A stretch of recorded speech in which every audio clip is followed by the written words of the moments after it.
चला तर मग जाऊया पिठापूरला। सकाळी लोकमान्य टिळक टर्मिनसवरनं 6:45ची माझी ट्रेन आपली जर्नीला सुरुवात झालेली आहे आता। आणि ह्या जर्नीमध्ये ज्या काही सगळ्या अपडेट्स असणार आहेत त्या मी तुम्हाला सांगणार आहे। तर स्टे ट्यून। पिठापूरला जाण्यापासूनचा प्रवास, तो येण्यापासूनचा आणि तुम्ही ट्रॅव्हल कसं करू शकणार आहात हे सगळ्या डिटेल्स मी देतो आहे। तर हा ब्लॉग तुम्हाला कसा वाटला ते सुद्धा कमेंट बॉक्समध्ये नक्की कळवा। Thank you so much. पिठापूरला जायचं कसं, तर त्यासाठी प्रथम मी तुम्हाला सांगणार आहे नॅशनल हायवे NH65 ह्याने जर प्रवास केला तर 22 ते 24 तास प्रवासाला लागू शकतात। पण शक्यतो हा प्रवास रिस्की पण असू शकतो। 24 ते 26 तास आपल्याला पोचायला लागतात, त्यामुळे हा प्रवास शक्यतो टाळावा। आता तुम्ही म्हणाल मग दुसऱ्या प्रवासाचं माध्यम काय, तर बाय एअरने आपण विशाखापट्टणमला जाऊ शकतो मुंबईवरनं। आणि मुंबई किंवा पुण्याहून तुम्ही 2 तासात विशाखापट्टणमला पोचू शकता। विमानाचा तिकिटीचा खर्च आहे 10 ते 12,000 रुपये पर माणूस। विशाखापट्टणमला पोचल्यावर पिठापूरला कसे जायचं, तर तिथून प्रायव्हेट कॅब्स वगैरे आपण करू शकतो। जाऊन येऊन 10,000 अंदाजे असे घेतले जातात, त्याहून कमी होऊ शकतात। पण हा सुद्धा एक मार्ग खर्चिकच आहे, पण ज्यांना परवडेल ते जाऊ शकतात। तिसरं माध्यम आपण ते सर्वजण जाऊ शकतो। 2 ट्रेन्स आहेत, विशाखापट्टणम एक्सप्रेस आणि कोणार्क एक्सप्रेस। मी आता हे जे स्क्रीनशॉट दाखवत आहे ते मी ज्या ट्रेनने गेलो आणि आलो त्याचे आहेत। जाताना मी विशाखापट्टणम ट्रेनने गेलेलो आणि येताना कोणार्कने आलो। आता मी पिठापूर स्टेशनला उतरल्यावरती मी शेअरिंग ऑटो बघितलं, तिथे 50 रुपये शेअरिंग करून आपण मंदिरापाशी जाऊ शकतो। आता आपण हे जे पाहत आहात ते श्रीपाश्री वल्लभ महासंस्थान आहे। ही आहे ती नवीन बिल्डिंग, पण ह्यामध्ये आपल्याला प्रवेश मिळवण्यासाठी 45 दिवस अगोदर आपल्याला बुकिंग करावी लागते। त्याचा ईमेल ID मी खाली देत आहे। आता मी जिथे राहिलो त्या हॉटेलचा ॲड्रेस आणि मी सगळ्या डिटेल्स सांगतो। ह्या ट्रस्टच्या हॉटेल्समध्ये मी राहिलो, तरी पण AC नॉन AC रूम्स आहेत इकडे अवेलेबल, बऱ्यापैकी होते। पण मी फर्स्ट टाईम गेलो होतो तर माझी रूम्स संस्थानामध्ये मिळाली नाही, कारण की मला त्याप्रमाणे बुकिंग्स नाही मिळाली। इथे 1500 रुपये रूम्स आहेत, AC रूम, नॉन AC 1000 रुपये आहेत। आणि त्याप्रमाणे इथे मी ही रूम घेतली। मला चॉईस मिळाली होती रूम कुठली हवी होती, पण लकीली मला खूप सुंदर अशी रूम मिळाली। हा रूम बघता हा AC रूम आहे। तर नॉन AC पण दाखवतो आपल्याला। नॉन AC सुद्धा खूप सुंदर आहेत रूम, टॉयलेट बाथरूम अटॅच्ड आहे, गरम पाणी पण असतं यांचं। आता हा आहे मी शेवटचा रूम बघितला, पण शेवटच्या रूमच्या बाजूलाच मला काय मिळालं ते बघा, अगदी महाराजांचा जे मंदिराचा कळस असतो ना त्याच बाजूला अगदी माझी रूम होती। तर म्हणजे माझा मोह आवरला नाही आणि मी ती रूम लगेच बुक केली। आणि इथे खूप छान प्रकारे सोयी पण आहेत, खूप वेगवेगळे रूम्स इथे तुम्हाला अवेलेबल मिळून जातील। आजूबाजूला सुद्धा खूप छान छान भक्तनिवास आहेत, ते सुद्धा मी तुम्हाला दाखवत आहे। तुम्हाला एकंदरीत इथे राहण्याचा काही प्रॉब्लेम येणार नाही। जर तुम्ही ॲडव्हान्समध्ये जर बुकिंग करत असाल, मी नंबर देतो आहे सगळ्यांचे, तर तुम्हाला तो सोयीस्कर जाईल। आता मी तुम्हाला राहण्यासाठी अजून एक श्री स्वामी समर्थ भवन या इथे मंदिराच्या समोरच्या गल्लीमध्येच आहे, तिथल्या रूमसुद्धा दाखवणार आहे। खूप सुंदर आहे, ॲडव्हान्स बुकिंग करू शकता तुम्ही। ॲडव्हान्स बुकिंगचे काही चार्जेस लागत नाही तिथे, आणि रेट्ससुद्धा खूप सुंदर आहेत। 1100 पासून रूम्स तुम्हाला मिळतील। 5 माणसं झोपू शकतात अशी रूम्स आहेत, आणि 1100 रुपयात तुम्हाला ते मिळून जाईल। जर तुम्ही ग्रुपने येणार असेल तर खूप सुंदर आहे। श्रीपाश्री वल्लभ महाराजांची ही खूप सुंदर प्रेमळ अशी मूर्ती आहे समोर। तिचं दर्शन घेऊन आपण आपल्या रूमकडे प्रस्थान करू शकतो। मी तुम्हाला रूमचे रेट्स पण दाखवतो इथे, ते तुम्ही बघा। ह्यांचासुद्धा नंबर मी देतो आहे। ह्यांच्याकडे ही ट्रस्ट आहे, सोलापूरची आहेत हे, आणि ही आपण रूम बघताय, ही रूम आहे। 5 जण राहू शकतात ह्याच्यात, टॉयलेट बाथरूम अटॅच्ड आहे। ही AC रूम आहे. नॉन AC सुद्धा अशाच असतात.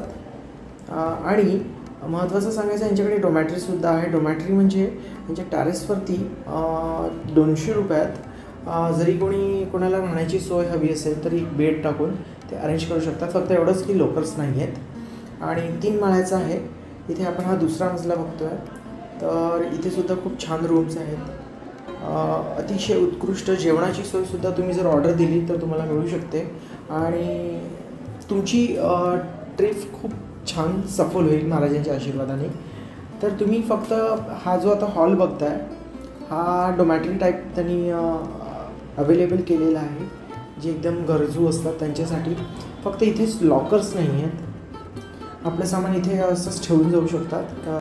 मला अजून एक निवासस्थान सापडलं. ते नंतर एका शोधता मला एक समोर आलं. श्री दत्त निवास म्हणून. श्री दत्त निवासामध्ये हे साताऱ्याचे आहेत आणि त्यांनी हे भक्तनिवास ओपन केलेलं आहे. आणि AC नॉन AC अगदी वाजवी किमतीमध्ये आपल्याला तुम्हाला इथे मिळून जाणार. आणि स्पेशली म्हणजे आपल्या चॅनलचं नाव जर सांगितलं तर तुम्हाला तुमचं खूप छान प्रकारे एक वेलकम केलं जाईल तिकडे. तर तुम्हाला हा अनुभव कसा वाटतो ते सुद्धा तुम्ही कमेंट बॉक्समध्ये शेअर करा. हे अजून एक मी याचा स्क्रीनशॉट दाखवतो आहे हा झूम करून. मी ते पाहिलेलं नाही आहे पण हे अजून एक निवासस्थान मला दिसलं तर तुम्ही इथेसुद्धा जाऊ शकता. आता आपण महाराजांच्या मंदिरामध्ये प्रवेश करणार आहोत. इथे महाराजांच्या स्वयंभू पादुका आहेत. तर हा व्हिडिओ तुम्हाला कसा वाटतो आहे ते कमेंट बॉक्समध्ये नक्कीच कळवा. डिटेलिंगमध्ये राहण्याची आणि कुठे कुठे आपण जाऊ शकतो ह्याची मी सविस्तर माहिती दिलेलीच आहे. जास्त फोकस मी राहण्यावरती आणि ह्याच्यावरती दिलेला आहे. आता मी प्रत्येक ठिकाणी फिरलो याचीसुद्धा मी माहिती दिलेली आहे. जास्त मी व्हॉइस ओव्हर देत नाही आहे कारण की तुम्ही फक्त बघा आणि आनंद घ्या. मी यांची वेबसाईटसुद्धा देतो. यांचे जे नित्य कार्यक्रम असतात, सकाळची पूजा अभिषेक वगैरे जे आहे ते त्यांच्या वेबसाईट्सवरती सुद्धा आहे. तुम्ही बघा. 45 दिवस अगोदर जर तुम्ही मेल केलात तर महासंस्थानामध्ये तुम्हाला राहण्याची सोय मिळू शकते. पण तो मेल ID सुद्धा मी खाली देत आहे. डिस्क्रिप्शनमध्ये तुम्ही चेक करा. मला सगळेजण विचारतील कुठे आहे मेल ID. व्हिडिओच्या खाली काही डिटेल्स दिलेल्या असतात, त्याला डिस्क्रिप्शन म्हणतात. त्या डिस्क्रिप्शनमध्ये तुम्ही नक्की पहा. आणि पिठापूरला गेलात तर या सगळ्याच ठिकाणी तुम्ही व्हिजिट करा आणि खूप ठिकाणी भटकण्यापेक्षा एकाच ठिकाणी राहा. कारण मला हा व्हिडिओ बनवायचा होता म्हणून मी तुम्हाला हे डिटेल्स देत आहे. आनंद घ्या. संध्याकाळची आरती असते, आरतीचा अनुभव घ्या. 7ला आरती असते. जर तुम्हाला आरती पालखी घ्यायची असेल तर पालखीचीसुद्धा बुकिंग तुम्ही करू शकता. पालखीचे काहीतरी 200 रुपयेची रिसिप्ट्स काढून आपण पालखीचा आनंद घेऊ शकता. श्रीपादराजन शरणं प्रपद्ये. फक्त आणि फक्त माझ्या सगळ्या सबस्क्रायबर्सना महाराजांची कृपा सदैव तुमच्यावरती राहोत ही ईश्वरचरणी प्रार्थना. हा व्हिडिओ तुम्हाला कसा वाटतो आहे ते फक्त तुम्ही कळवा. आता ही पालखी सुरू झालेली आहे. इथे पालखीचा आनंद आहे. पालखीला खूप सुंदर प्रकारे गाणी भजनं होत असतात. तुम्ही मंत्रमुग्ध होऊन जाल.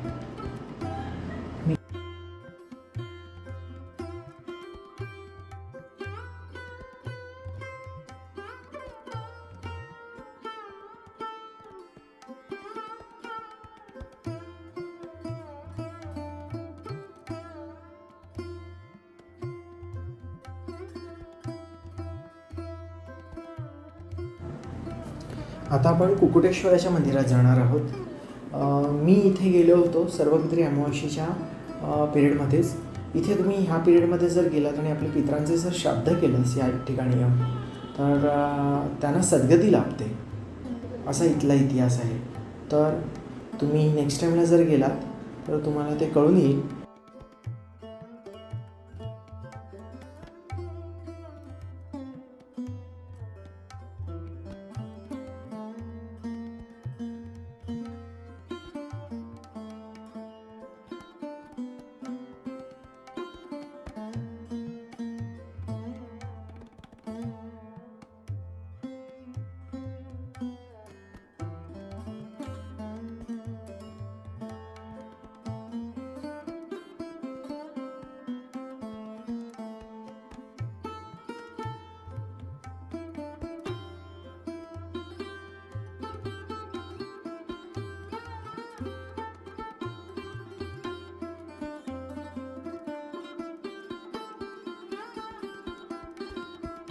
हा जो तुम्ही सभामंडप बघताय इथे कार्यविधी होत असतात पितृंच्या. त्याच्यात थोडंसं पुढे गेल्यावरती स्वयंभू दत्तांची मूर्ती आहे. तिकडे आपल्याला शूट करायला नाही मिळालेलं आहे, तर मी तुम्हाला लांबनंच ते मंदिर असं म्हणजे लांबनं म्हणजे खूपच त्यांना मला अलाउड केलेलं नव्हतं तिथे शूट करणं, नाही अलाउड. तर मी तुम्हाला जस्ट एक लांबनं दाखवतो. जर नेक्स्ट टाईमला जर तुम्ही नक्की गेलात तर ह्या ठिकाणी खूप वेळ स्पेंड करा. हे जे मंदिर दिसतंय हे मंदिर आहे दत्त महाराजांचं. स्वयंभू दत्त आहेत. त्याचे थोडंसं मागाशी जे तुम्हाला सांगितलं तिथे शंकराची पिंडसुद्धा आहे. स्वयंभू शंकराची पिंड आहे, ते सुद्धा खूप आहे. म्हणजे प्रचंड असं ऊर्जास्थान आहे हे. इथे टाईम नक्की स्पेंड करा. तो थोडंसं आपण पुढे गेलो तर ह्या साईडला गेलो तर आपण हे समोर बघता आहे हे माता पुरोहित मातेचं मंदिर आहे. इथे सुद्धा आपल्याला कॅमेरा वगैरे अलाउड नाही केला. तर हे एक शक्तिपीठामधलं एक हे मंदिर आहे. तर पुरोहित माता, पादगाया, कुकुटेश्वर मंदिर हे असं एकाच ठिकाणी आहे आणि हे इथे जवळच. आता आपण दिंडोरी प्रणीत श्री स्वामी समर्थ संस्थान यांच्या इथे जाणार आहोत. ते अगदी कुकुटेश्वराच्या मंदिरापासून अगदी हार्डली 1 किलोमीटरच्या अंतरावरती आहे. तर तुम्ही इथे आलात तर इथे सुद्धा जा. खूप सुंदर असं राहण्याची सोयसुद्धा आहे. जर तुम्हाला इथे कुठेच राहण्याची सोय नाही मिळाली तर इथे सुद्धा तुम्ही राहू शकता. थोडंसं लांब आहे, हायवे रोडला आहे. तर तुम्ही जर तुमची गाडी असेल तर तुम्ही इथे येऊन राहू शकता. खूप सुंदर आहे. पूर्ण व्हिडिओ कसा वाटतो आहे याचा आनंद तुम्ही घ्याच, पण कमेंट बॉक्समध्ये नक्की कळवा की ह्या व्हिडिओने तुम्हाला काय फायदा झाला. म्हणजे म्हणतो ना आपण की जर माझी मेहनत तुमच्यापर्यंत व्यवस्थित पोचत असेल तर मला अजून छान डिटेलिंग द्यायला तुम्हाला आवडतील.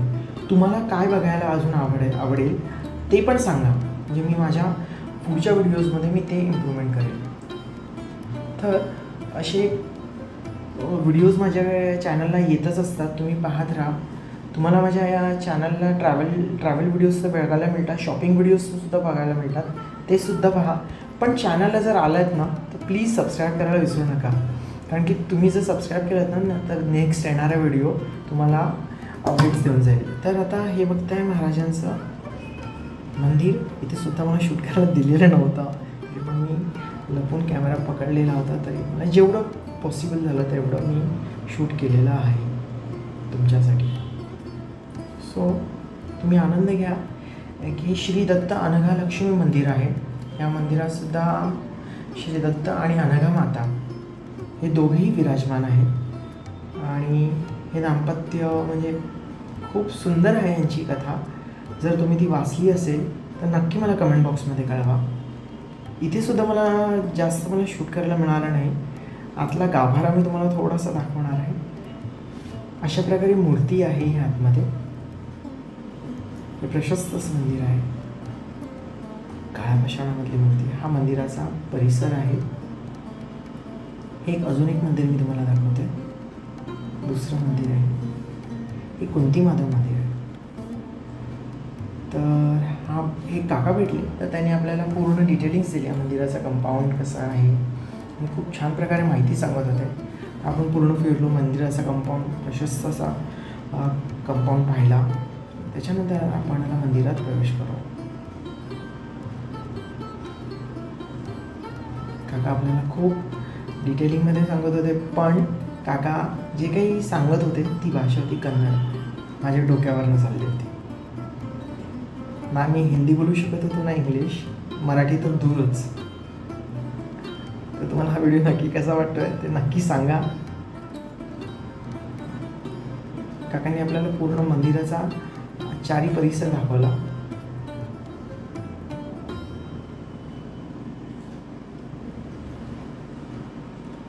सगळा व्हिडिओ तुम्ही बघा, पूर्ण एन्जॉय करा.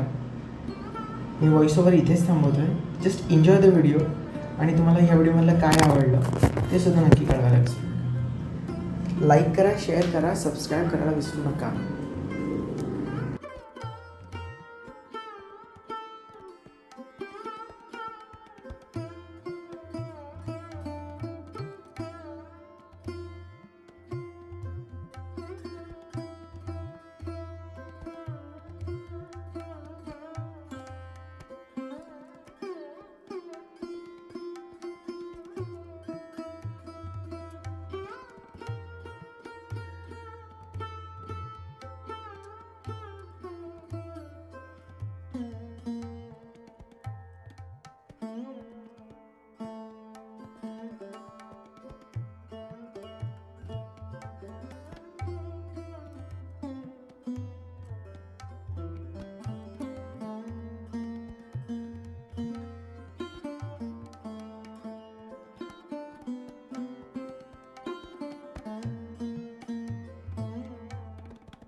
అందరూ ఇక్కడ ఫోటో తీద్దాం అన్నయ్య అన్నయ్య అందరూ ఇక్కడ ఫోటో తీద్దాం నాకు ఖాళీ దొరకదు ఎప్పుడు అన్నయ్య ఫోటో తీద్దాం